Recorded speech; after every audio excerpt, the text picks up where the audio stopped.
the open, stabilizes there at 15, and then boom, rips up to 1850.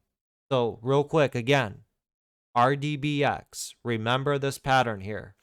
Power hour, explosion, pulls back. Next day, few minutes after the open, you get a nice spike. Go back to BENE here.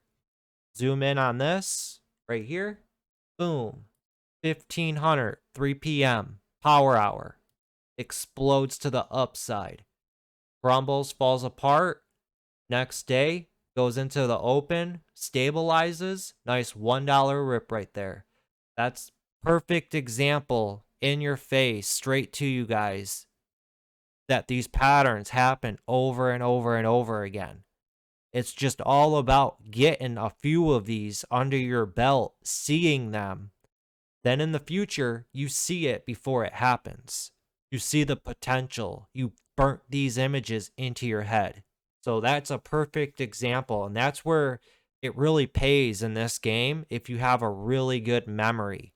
If you have a really good memory and you can remember things, or even like a photographic memory, you'll thrive in this market. You will.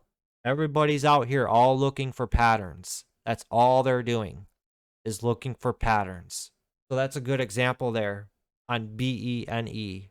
I'm actually going to flip this.